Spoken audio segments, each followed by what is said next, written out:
The views and opinions expressed on this podcast are those of Green Acres and our guests. These general gardening tips and suggestions may work for you, as well as those from alternative sources. When using any garden products or tools, read and follow all label directions.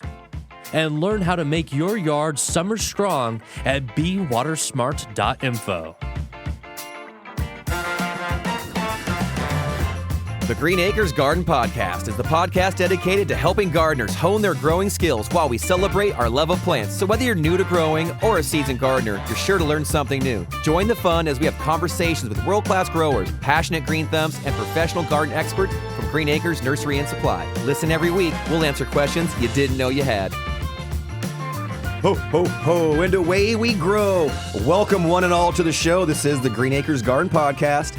Merry Christmas, happy holidays to you all, and please excuse my voice. I've been singing too many Christmas carols. I am your host, Kevin Jordan, the Garden Grinch, but not the Grinch at the beginning of the movie, at the end, you know. When your heart is full. It's full, like 10 times the size and whatnot. Back in studio, we got a great holiday episode for you. I'm here with Austin. Let's see, we'll go Austin, the Christmas elf blank. I'll take it. Hello, and welcome back to the show, everybody. Just like Kevin said, Merry Christmas. We love you all. Thanks for being here. And in the spirit of Christmas, Kevin, I actually have a little surprise for you, my friend. Is there something underneath my seat? What's attached to my seat? That would have been a good idea. No? Okay. I do have a present for you, though. Oh, my gosh. So, here you go, bud. Dude, Merry Christmas. You shouldn't have. Okay, just so we know, we record this ahead of time, so I did not know he was doing this. Let's go for it. Let me rip it apart. Check it out. Oh, dude, this is something every gardener should have. We got a garden journal. This is got the new Green Acres Nursery and Supply 2025 garden journal. I love it. So it's got a calendar in there and lots of advice as you go throughout the year. It's got the grid papers. You can chart out your garden. This is going to be actually good. Austin, this will be perfect for today's episode. I thought so. So thank you so much, man. You're very welcome. Dude, I owe you, bud. You're always talking about how important it is to be journaling and planning your garden. And I know we're going to talk a little bit about that today, but I thought this was cool. This is a new product that we're launching in stores, and these are going to be now available. And I thought you could benefit from it and check it out. Dude, that's pretty slick. And honestly, I talk about the journaling and all that. I do it, but I'm not organized enough with mine. So this will help. So this will certainly help. So I appreciate it, man. Okay, Thank you. Cool. Yeah, no problem. So in the spirit of that, I know we are looking ahead. We're going to do a little planning today. But also, this is like one of my favorite things where we dive deep into the actual gardening advice and tips and things that we should be doing in our garden right now.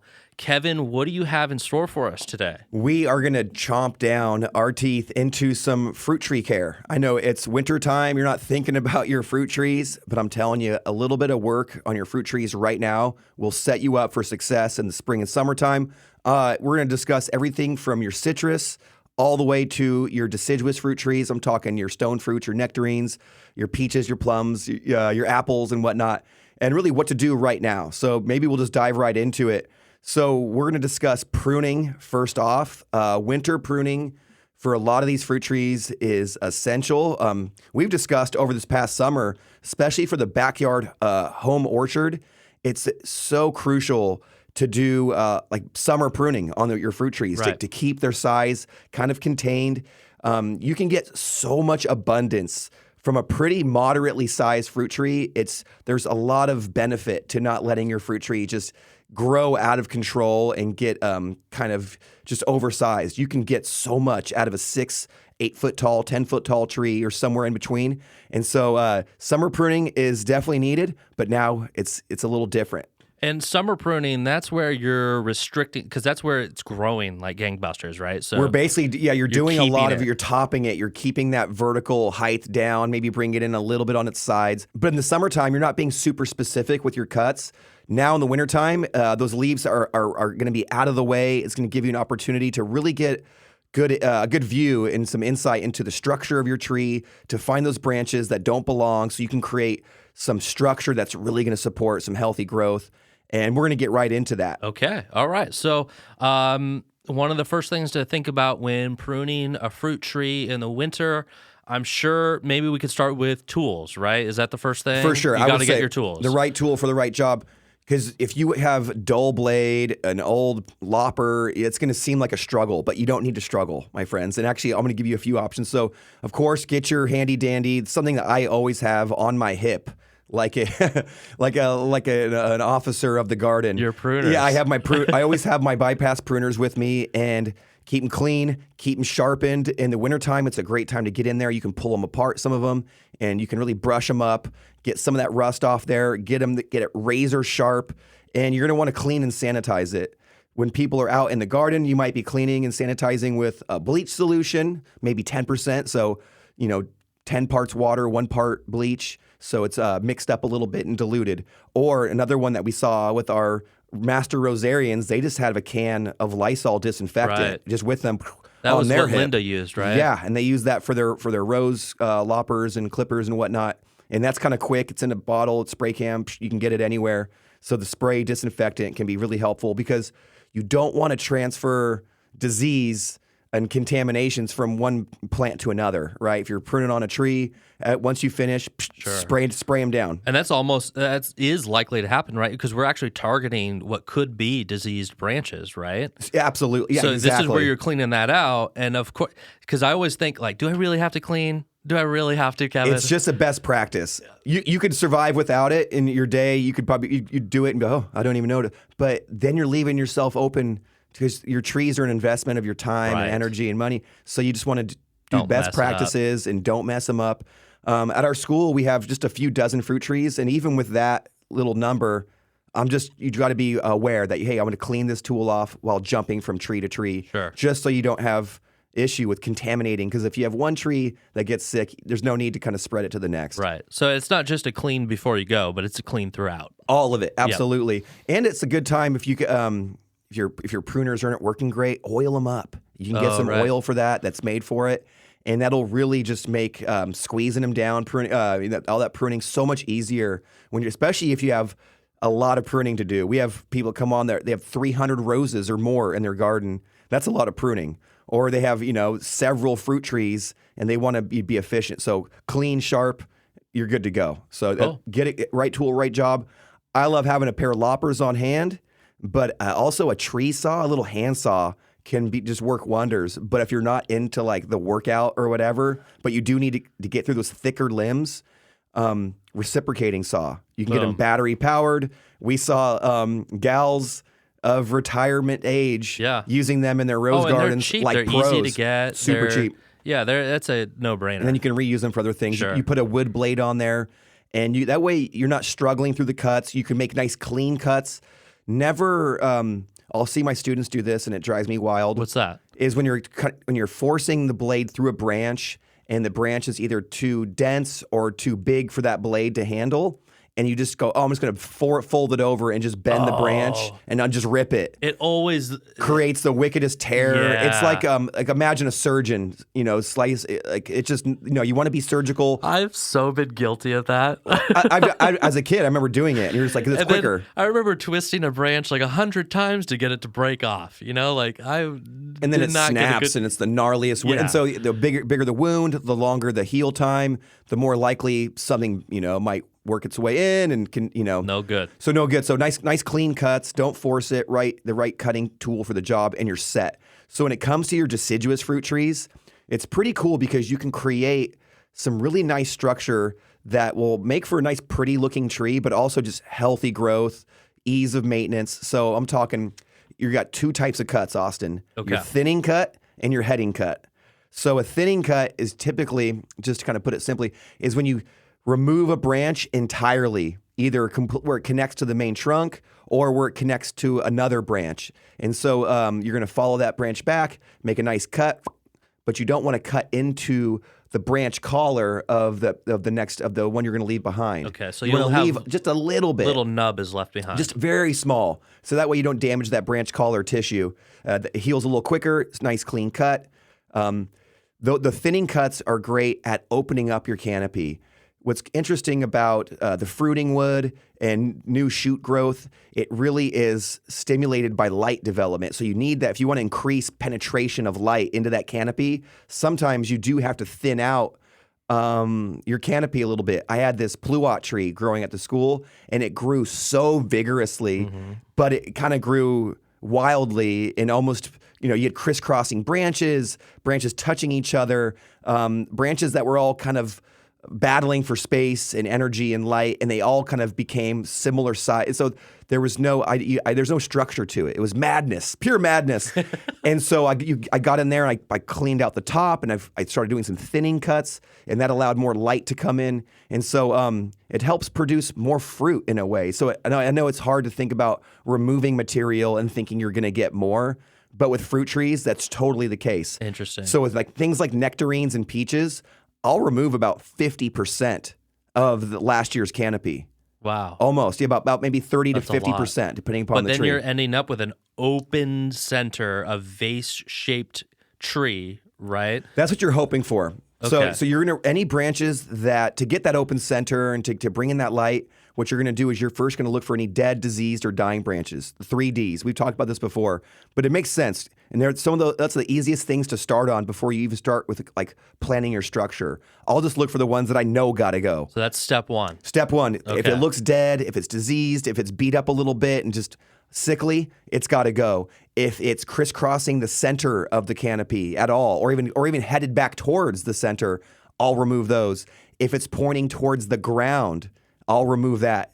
And so those are the ones you do that to start with, and then you can get in there and start almost like a sculptor or an architect. You can really become the architect of your own design there for your tree to a degree. And so then you start looking for, okay, I want outward, upward growth.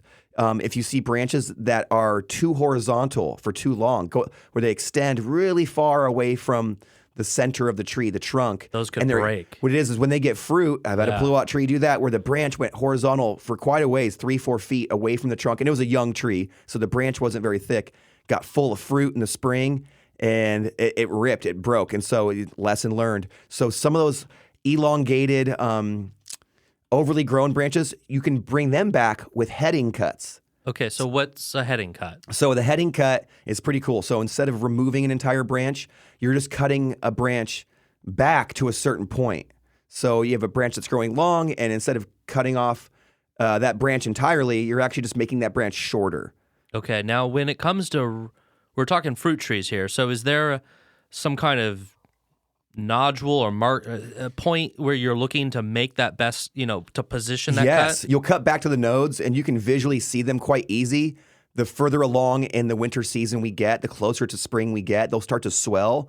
But even now, in the early winter season, you'll see little lines, you'll see little dots, and they'll kind of go up the branches in a natural kind of order. Usually they're kind of opposite and alternating the way they kind of go up the branch. And what's nice is you can actually direct that growth. So wherever you see that node and that bud, you can come back to that one that's desired, cut at a slight 45-degree angle, just a little bit above that bud. And you want that angle where the water, if it hits that cut, it should drain away from the bud, not towards it. Oh, interesting. So if you cut at a 45 angle and it's angling to the bud, you might get water it will happen. It'll come and rest on that little bud. It'll rot.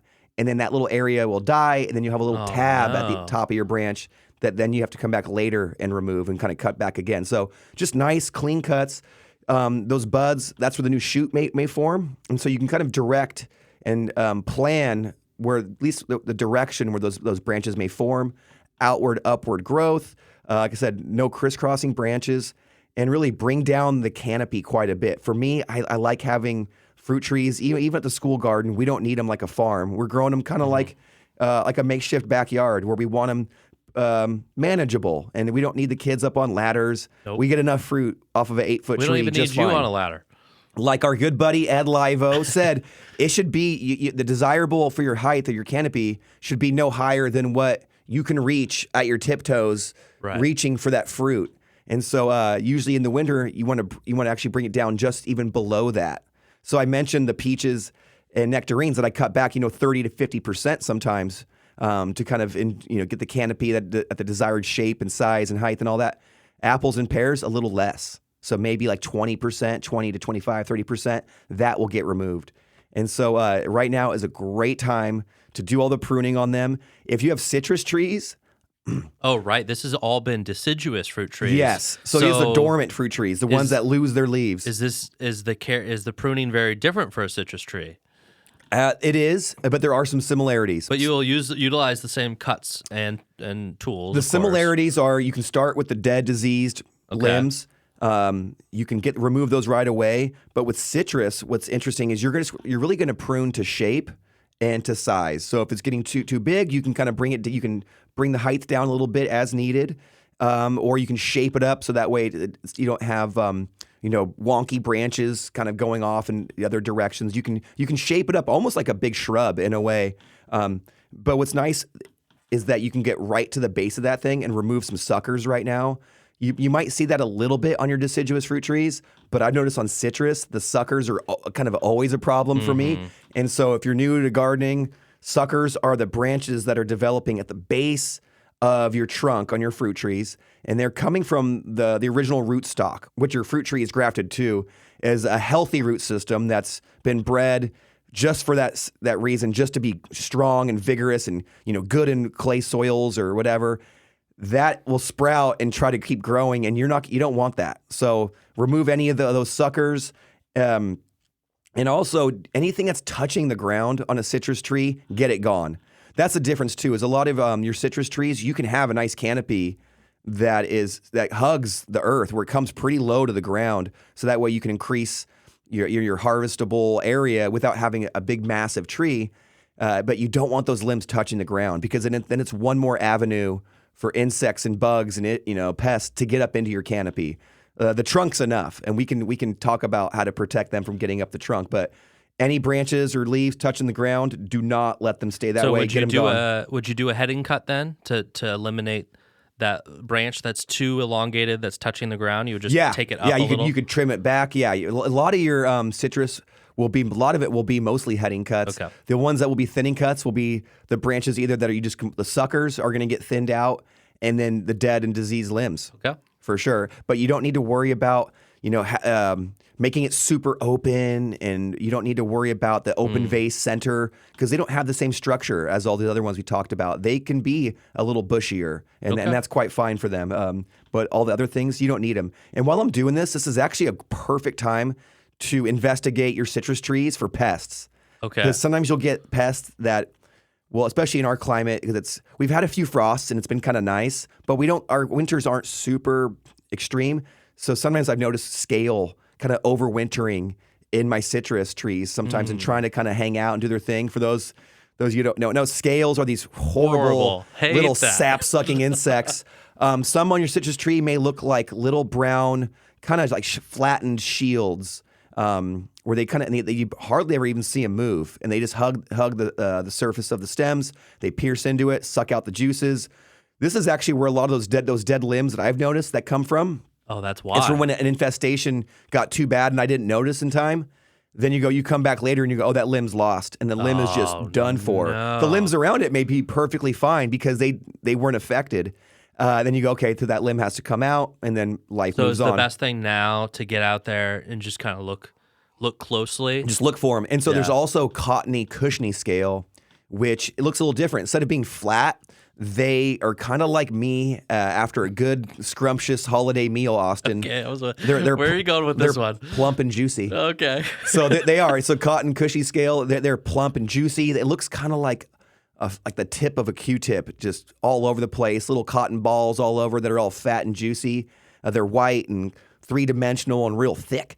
And so they'll be on there, and they are buggers, man. They will really destroy a limb quickly on your citrus tree. So check them out. You could start with spraying it off hard with a jet of water, but some of these scale, they're on there pretty good, I've noticed. Compared to like an aphid where you can really just blast them right away, they tend to kind of hunker down. So did you do it by hand? You could. Sometimes on some branches, I'll just run my hands along it and just rub the scale off. And it's kind of like if you're into like popping zits, I feel like that might be up your alley. Gross. But don't worry about it. You can spray them with there's organic sprays for them, dormant sprays, horticultural oils, and things like that may be helpful. Sometimes if they're isolated to like a limb, sometimes I'll just remove that if the limb's small enough, and all like a lizard losing its tail. I'd be like, we're losing you. And so it just depends, but get them gone. And you find a spray that works for you. But like I said, there's There's a number of options, but scales they're no bueno on your citrus trees. Well, you kind of made me think of something else. You just said sprays. You're talking about spraying for pest, but isn't this also is this like the second time we would be doing a dormant spray or the first time? Both. True and true. Okay. So you brought up a great point. Dormant sprays, your copper, the liquid cop. There's other brands and things out there, but it's a copper-based spray that is it's antifungal. It's really good at smothering out and destroying these fungal spores and keeping them from living and thriving. And what it is, a lot of these fruit trees, we talked about the peaches, the nectarine. Peach leaf curl. Yes, that is the worst. And I've done kind of lightweight tests at our school garden where I picked a few and let's just see what happens if we don't spray. And it was the ones we didn't spray, they were basically covered in curly, cute, look like curly fries. It's just guaranteed. These bubbly, blistered up leaves. And they turn red, right?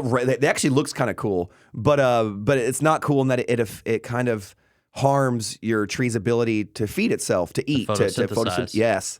And so and then eventually sometimes it's so bad on some limbs, it's kind of like with a scale where it's so bad the whole limb dies back. Same thing with peach leaf curl. If it's so bad on certain areas of your tree, I've seen the whole branches be affected. So you don't want it. And it's easy, one of those things where it's super easy to avoid. And all you do is you spray it with some liquid copper, and you do it right now. If you had, you could do one around Thanksgiving. You could usually do around New Year's, and once again in what is it? In February. And so, but if you haven't got started already, perfectly fine. You can still get 1, 2, or even 3 sprayings in. Trick is always follow the instructions. So whatever brand you go with or one you decide to use, just read those instructions and just follow. Don't go rogue, because a lot of we discussed this in podcasts prior. We actually had a scientist on from the company where they make all this, right.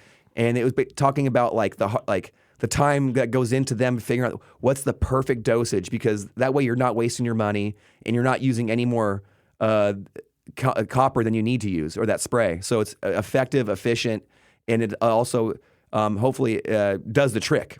Sure. And so follow instructions, but right now is a great time to get spraying on that. And I'm telling you, the shot hole fungus, the peach leaf curl, there's a bunch of other ones too that it can help with for other trees as well. And so especially for your dormant fruit trees, it's a must. You got to do it. All right, cool. Well, if you are listening and you have a fruit tree, I hope that you can go out there and take some of this advice straight into your garden, in your backyard, wherever it is, and improve the health of your trees. Some of this is preventative. Some of this is just, it's just good tree care. I love it. You may see this at your community garden where you got your plot. Yeah. Because there's a couple still peach trees in there that were pretty massive. And there's some cherry trees. They need some pruning too, buddy. You got to sweet talk somebody to see. Maybe you could go out there and practice. That's not a bad idea, but some of them it's almost more advanced because it's gone on, so it's gotten a little big. That is where actually I was even going to bring it up, but where sometimes you have to rejuvenate a tree, and it takes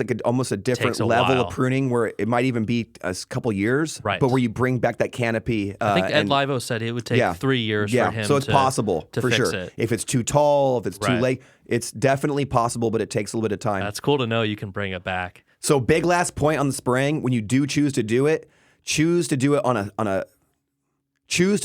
a day that is not going to be rainy, and you're not going to have rain for these 2 or 3 days. So that way it can stay on the branches and not get washed away. After that, the rains are fine because you're going to do a repeat, but make sure it at least can stay on there for a few days of dry weather. Okay, cool. Okay, Kevin, what else do you got? What else should we be thinking about? So although my roses have had a really nice resurgence, this cold weather's coming, and it's going to keep coming. So pretty soon, put it on your radar, garden friends. It's going to be rose pruning season. Oh, roses. Yes. So mine are still looking kind of on the edge. They're finishing up their late season blooms, but pretty soon, January into February, it's going to be rose pruning season. And I won't get into it just now, but spoiler alert, and pretty soon we've nailed down a rose legend, a master rose breeder, Tom Caruth. We're gonna get him on the pod, and then I'm gonna ask him all about it, and we're gonna get We're going to go through it, like Rose Care 101 with, Rose Legend. With the guy who created a bunch of these roses. Oh, dude, so many. Yeah. So many. I think some of the roses I'm growing in my yard were bred by him. That's so cool. So it's pretty wild. So we're going to learn from the master himself, Tom Caruth. So look forward to that. But one last thing, Austin, before we go, man. Veggie gardening. I know it's winter and it's the holiday season. Everyone's We're kind of looking in to between. But you know what? There's still things you can do. And if you get like sunny weather right now, utilize it, because remember when it's hot and it's really difficult to do certain things? Yeah, we don't like that. So right now, awesome time. If you get a patch of dry days, add some compost to your garden.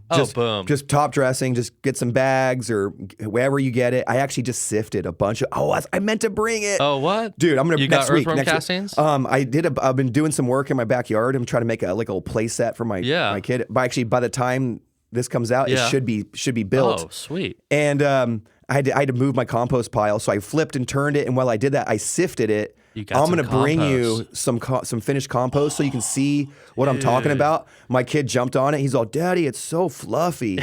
And you'll see. So compost, wherever you get it, whether you make it or buy it or whatever, add it 1 or 2 inches to it as a top dressing right now. Let the rains come. Let it percolate in. That's low energy gardening. You don't have to worry. Even if you don't have anything in the ground right now, that's something that you could be doing. But on top of that, right now, I know it's it's the season we're in it, but start planning your spring and summer garden right now if you haven't already. Use that garden planner. I'm sure there's some listeners who are like, who's this guy? I've already planned it. Yeah. No, so plan it out, get it going, because once you have some kind of plan, whether you use your planner, if you have a plan, then you're going to know what you're going to want to grow. Because I bring it up because it's time to start actually planting seeds for the spring and summer gardens. No way. I'm sorry now. to say it. I feel like peppers, for me, always take a really long time to kind of get going, from the germination process to just leafing out and kind of getting rooted. And they're always a bit slower than my tomatoes. So I'm sure some people are probably listening now, like, I've already started my tomatoes. It's a little early for me. What? But for me right now, consider peppers to be on your radar to be in the next few weeks. So whether you're a sweet pepper lover or you love that heat. And then you can harvest them sooner. Because last year, I was waiting to harvest. That was the last thing I had. That's what folks will do. And maybe they'll stagger them out and kind of keep planting them a little bit. But if you want to have a nice, healthy, robust little pepper, seedling, start them right now. And that's any kind of pepper. Yeah, for sure. Okay. And get that heat mat out. This is going to be all indoors. You're going to have to trick them into thinking it's time to celebrate in this warm season. But yeah, get the heat mat, get a nice germination mix. We've had episodes on how to plant seeds from soil, in soil and whatnot. But it's really easy. The best thing to do is just try. And if this is Christmas Eve, if you're listening to this day of, hey, stocking stuffers, last minute seeds, the best. I'm telling you, because it gives you something to do with that person, and it's I don't know, a packet of seeds holds limitless potential. Just saying. I love that. That's cool. So peppers. Think about them right now, folks. Kevin's got peppers on the mind. I love it. Wow. Okay. So yeah, I wasn't expecting that we can already be starting seeds. It's wild for next season. That is exciting.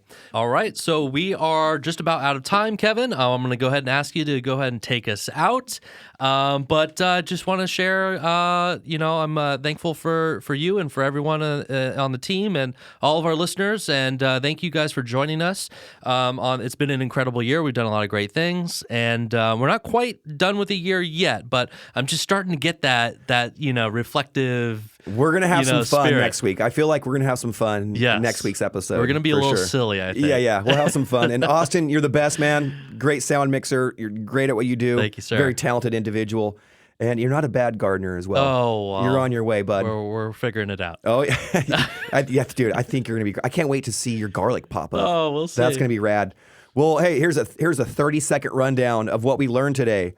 So, hey, remember, folks, sharpen, clean, oil your pruners and all cutting implements. It's time to prune those fruit trees.